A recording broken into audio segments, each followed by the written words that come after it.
ओम जी, आप सभी लोगों को मेरा प्रणाम। आप सभी लोग स्वस्थ होंगे, खुश होंगे, ऐसी मेरी कामना है।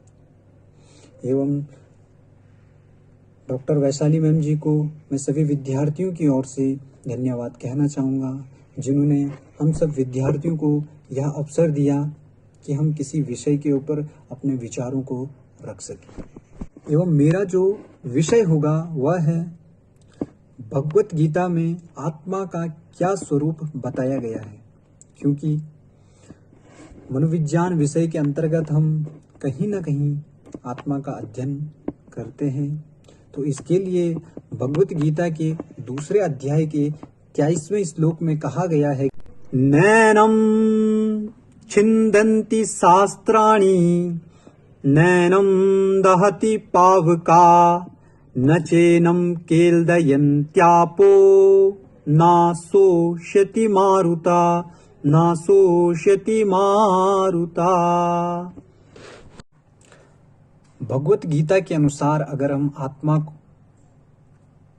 के विषय में अगर एक उदाहरण के रूप में समझें तो यह ठीक उसी प्रकार है जिस प्रकार हम मनुष्य पुराने वस्त्रों को छोड़कर नए वस्त्रों को धारण करते हैं अपने शरीर पर। ठीक उसी प्रकार यह जो आत्मा है, जब एक शरीर का नाश हो जाता है तो यह दूसरे शरीर में चली जाती है और निरंतर यह प्रक्रिया चलती रहती है। और ऐसा भी कहा जाता है आत्मा के विषय में कि इसका कभी नाश नहीं होता, इसीलिए इसे अविनाशी कहा गया है। इसका कोई आकार नहीं है, इसीलिए इसे निराकार कहा गया है। यह हमेशा रहती है, इसका कोई अंत नहीं है, तो इसीलिए इसे नित्य कहा गया है। और श्री कृष्ण जी भी इस श्लोक के माध्यम से हमें बता रहे हैं कि ना ही शस्त्र के द्वारा, ना ही आग, वायु, जल के द्वारा हम इसको किसी भी प्रकार से इसका नाश नहीं कर सकते।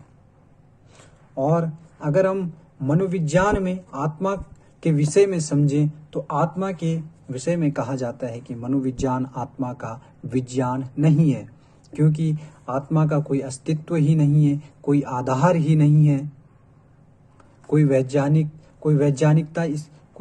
वैज्ञानिक पुष्टि ही नहीं है इसकी, तो किस प्रकार हम इसके ऊपर विश्वास कर सकते हैं। एवं मनोविज्ञान के अंतर्गत जब किसी विषय के ऊपर अध्ययन किया जाता है तो सर्वप्रथम उसकी वैज्ञानिक पुष्टि की जाती है, उसके आधार की पुष्टि की जाती है कि उसका आधार क्या है। तो हम इन सब के माध्यम से कह सकते हैं कि जो मनोविज्ञान है वह आत्मा का विज्ञान नहीं है। धन्यवाद।